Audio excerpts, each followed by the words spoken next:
نحمده ونصلي على رسوله الكريم أما بعد فأعوذ بالله من الشيطان الرجيم بسم الله الرحمن الرحيم رب اشرح لي صدري ويسر لي أمري واحلل عقدة من لساني يفقهوا قولي ربنا لا تؤاخذنا إن نسينا وأخطأنا.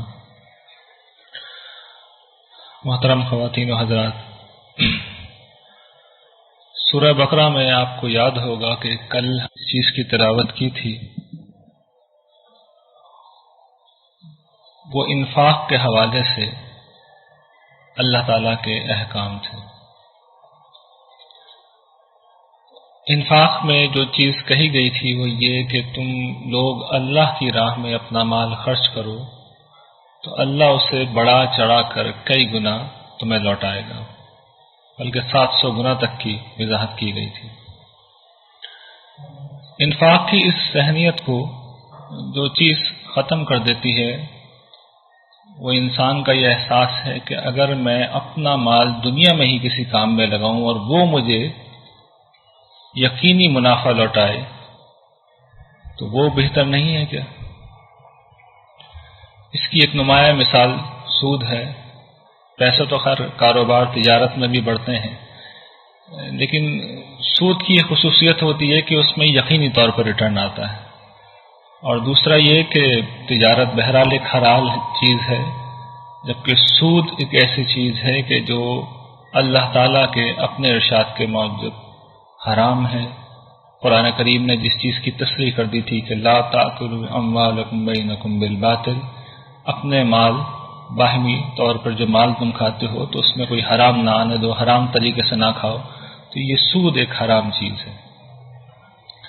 چنانچہ انفاق کے بعد اللہ تعالی نے اب سود کو موضوع بنا دیا اور یہ بتایا ہے کہ جو لوگ سود کھاتے ہیں وہ قیامت کے دن جب اٹھیں گے تو اس شخص کی طرح ہوں گے جسے گویا کہ شیطان نے چھو کر باولا کر دیا ہو.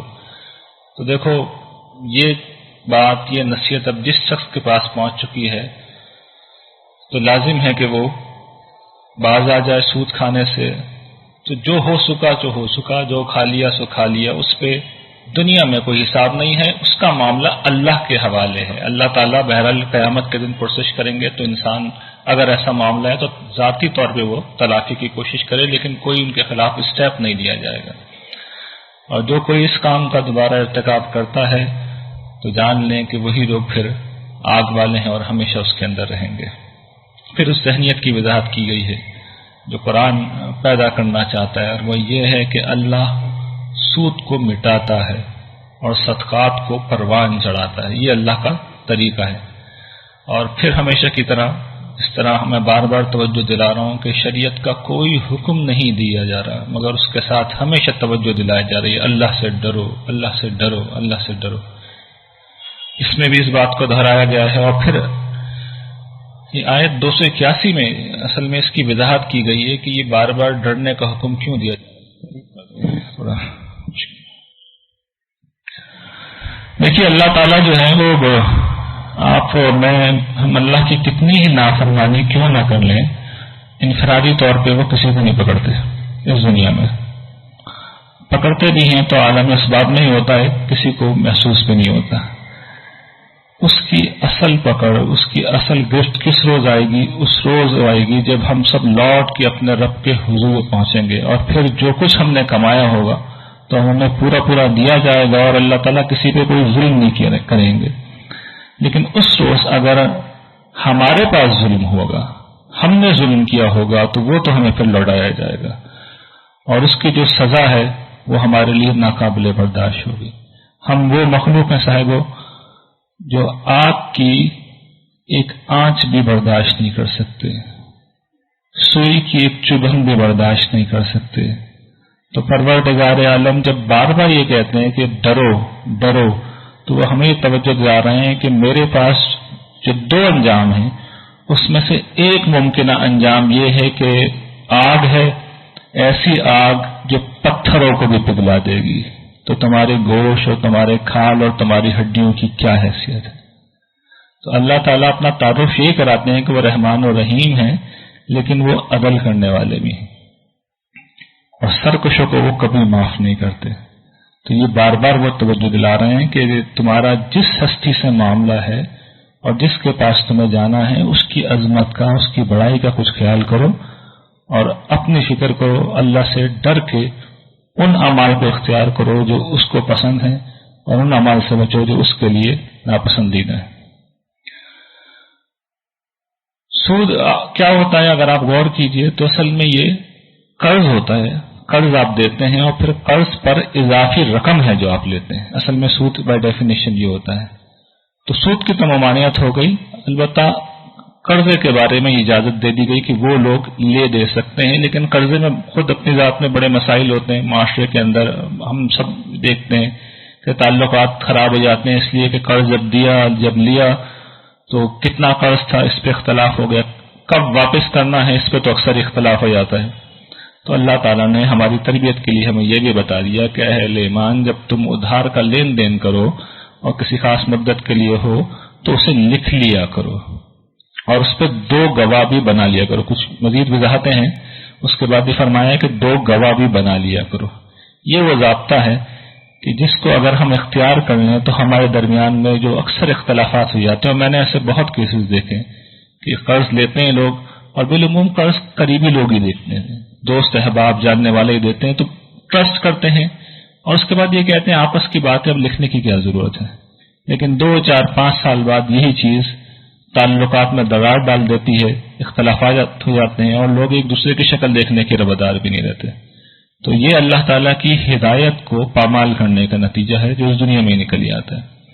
تو یہاں پہ بھی یہ توجہ دلائی گئی ہے کہ اللہ سے ڈرو، اس کا تقوی اختیار کرو اور اس کو لکھ لیا کرو. اللہ سے ڈرو، یہ وہ تمہیں سکھا رہا ہے، وہ ہر چیز کے اوپر قدرت بھی رکھتا ہے، وہ ہر چیز کا علم بھی رکھتا ہے.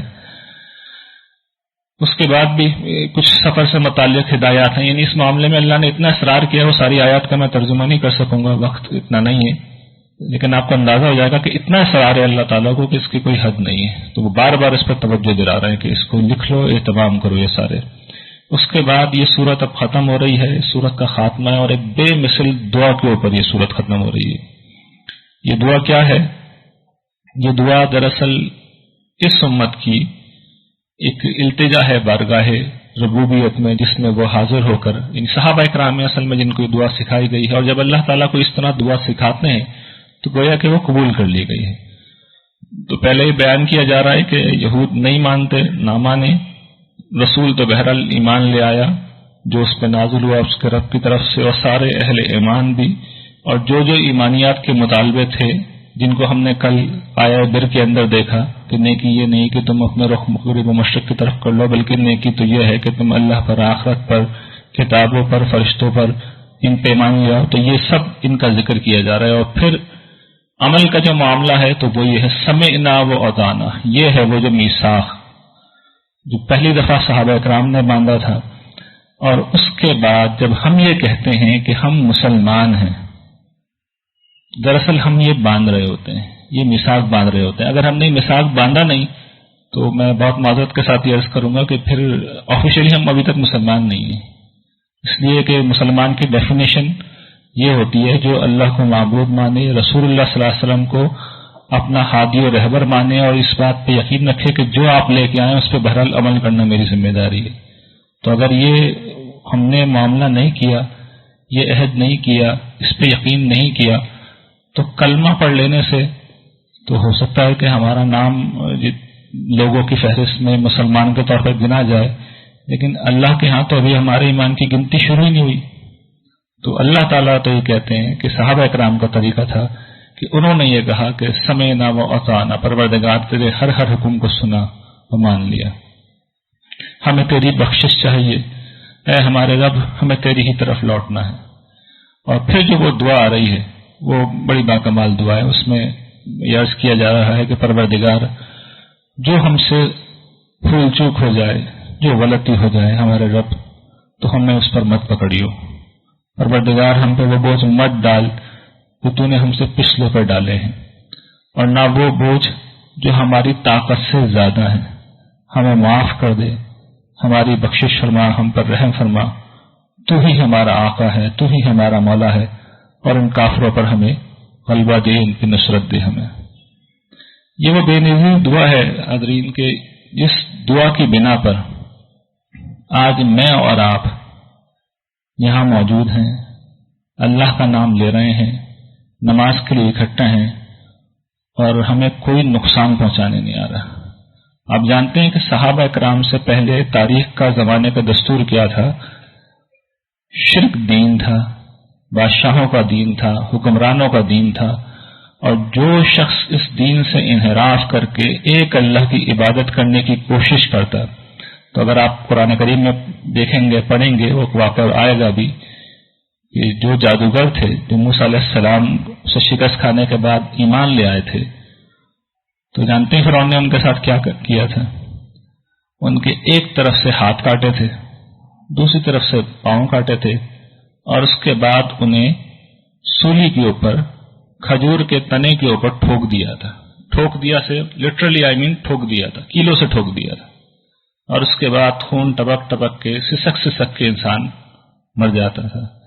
ایمان کا دعویٰ کرنے والوں کو آگ میں پھینک دیا جاتا تھا، ان کو گھر بار چھوڑ کر ہجرت کرنے پر مجبور کر دیا جاتا تھا، ان کی جان، مال، آبرو سب خطرے میں تھی. ابھی کل ہی ہم نے پڑھا ہے نا، جب سوال کیا کہ یہ جو شہر حرام ہے اس میں قتال کی حیثیت کیا، تو اللہ تعالیٰ نے یہی جواب دیا تھا کہ لوگوں کو فتنے میں مبتلا کرنا، یعنی ریلیجس پرسیکیوشن، مطلب ان کے مذہبی عقیدے کی بنیاد پر انہیں تعذیب کا، عذاب کا نشانہ بنانا. یہ اللہ کے نزدیک سب سے ناپسندیدہ چیز ہے، یہ ظلم کی بدترین قسم ہے، اور یہی دنیا میں ہزاروں برس تک رہی ہے. یہ رسول اللہ صلی اللہ علیہ وسلم تھے، ان کے صحابہ کرام تھے جنہوں نے اس کے خلاف جنگ کی اور اس کو بالجبر توڑ دیا، اور انہی لوگوں کی وجہ سے آج ہمارے پاس یہ موقع ہے کہ ہم جنت کے اعلیٰ ترین درجے کے لیے کوشش کر سکتے ہیں، اور ہمیں کوئی بڑا خطرہ رسک لینے کی ضرورت پیش نہیں آتی. اس کے بعد بھی اگر ہم اس قیمتی موقع سے فائدہ نہ اٹھائیں اور جنت میں اعلیٰ ترین مقام حاصل نہ کریں، تو مجھے بتائیں ہم سے زیادہ بدبخت کوئی ہو سکتا ہے؟ ہم ایسے مسلمان ہیں کہ بس رمضان میں ہماری دینداری جاگتی ہے، رمضان ختم ہوتا ہے ہماری دینداری بھی سو جاتی ہے. قرآن میں کیا لکھا ہوا ہے، رسول اللہ صلی اللہ علیہ وسلم کی سیرت کیا ہے، دین پہ عمل کرنا کتنا آسان بنا دیا گیا ہے، ہمیں ان چیزوں سے دلچسپی نہیں. ایک زمانہ وہ تھا جب یہ سب کچھ کرنے والوں کو اپنی زندگی کی بربادی کی قیمت پہ یہ کرنا پڑتا تھا. آج تو کچھ بھی نہیں کرنا، تھوڑا سا وقت دینا ہے. جس کے پاس فالتو پیسہ ہے وہ پیسہ دے، جس کے پاس وقت ہے وہ وقت دے. اس کو اپنے زندگی کا مشن بنائیں، دین سیکھیں اور دوسرے کو سکھائیں. یہ جنت کے اعلیٰ ترین مقام حاصل کرنے کا سب سے آسان نسخہ ہے، اور یہ کتنا آسان کر دیا گیا. اس میں کوئی مشکل ہے تو بتا دیں مجھے. کوئی مشکل نہیں ہے. اور یہ سب کس کی اصل میں اس کا کریڈٹ جاتا ہے؟ یہ رسول اللہ صلی اللہ علیہ وسلم کو جاتا ہے اور آپ کے صحابہ کرام کو جاتا ہے. اللہ تعالیٰ ان کو بہترین جزائے خیر دے ہماری طرف سے اور ساری انسانیت کی طرف سے. سورہ بقرہ ختم ہوئی ہے اور سورہ آل عمران اب شروع ہو رہی ہے. بقرہ میں اللہ تعالیٰ نے یہودیوں سے خطاب کر کے انہیں منصب امامت سے فارغ کیا تھا، بنی اسماعیل کو اس منصب پہ فائز کیا، اور پھر ان کا تزکیہ و تطہیر تھی. اس دفعہ صورتحال یہ کہ عیسائیوں سے اللہ تعالیٰ ایڈریس کر کے ان کو اس منصب سے ہٹائیں گے. جو مسلمانوں سے پہلے وہ بھی ایک اہل کتاب قوم میں سے تھے، ان کے پاس بھی اللہ کا پیغام آیا تھا، تو ان کی گمراہیوں، ان کی بدعتوں، ان کے انحرافات. اور آپ کو یاد ہوگا سورہ فاتحہ میں ایک گروپ تھا ضالین اور ایک گروپ تھا مغضوب علیہم. تو یہودی مغضوب علیہم تھے، ان پہ اللہ کا غضب ہوا. اور اب یہ ضالین کا ذکر آ رہا ہے جو گمراہ ہوئے ہیں، ان کے بارے میں تفصیل ہے. اس صورت میں پہلے ایک تمہید ہے جو 32 آیات کی ہے، پھر اس کے بعد ایک فصل ہے جس میں اہل کتاب بالخصوص نصارہ کے جرائم کا بیان ہوا ہے. دوسری فصل میں بنی اسماعیل کا اس منصب امامت پر جس کا میں بار بار ذکر کر چکا ہوں، اس پہ ان کا نصب کیا گیا ہے اور ان کو وہ اعمال سکھائے گئے ہیں جو ان کے تزکیہ و تطہیر کا سبب ہے. اور پھر آخر میں ایک بہت شاندار دعا کے اوپر اس سورت کا خاتمہ ہوتا ہے.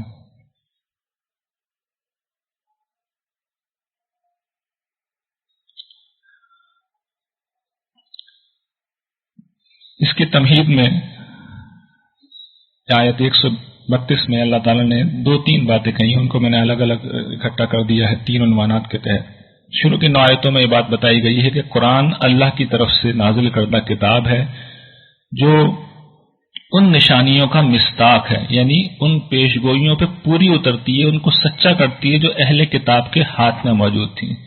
آپ کو یاد ہوگا کفار مکہ کو، قریش کو اللہ تعالیٰ نے قرآن کی صداقت کا کیا ثبوت دیا تھا کہ اگر یہ جھوٹا ہے، یہ کتاب جھوٹی ہے تو تم بھی بنا لو۔ اس دلیل کا وہ انکار کر ہی نہیں سکتے تھے۔ اس کے جواب میں کچھ نکتہ آفرینیاں انہوں نے کی تھی جو میں نے پہلے دن تفصیل سے آپ کو بتا دی تھی۔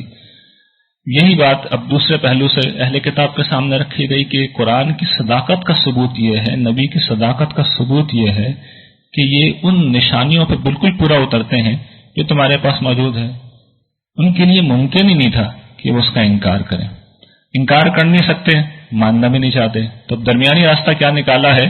ان کے دلوں کے اندر تیڑ تھی، تو اس کے نتیجے میں قرآن کریم کی دو طرح کی آیت ہیں یہاں بیان ہوا۔ ایک محکمات ہیں جس میں ابھی ہم نے دیکھا شریعت کے احکام ہیں، دین کے سادہ مطالبات ہیں، توحید ہے، آخرت ہے، بالکل سادہ باتیں، کوئی مشکل نہیں ہے۔ دوسری باتیں وہ ہیں جن کا تعلق اللہ کی صفات سے ہے یا اس دنیا سے جو ہمیں نظر نہیں آتی، جنت کی دنیا، جہنم کی دنیا، یہ آیتیں متشابہات کہلاتی ہیں۔ متشابہات یعنی ان کو تشبیہ کے اسلوب پہ سمجھایا گیا۔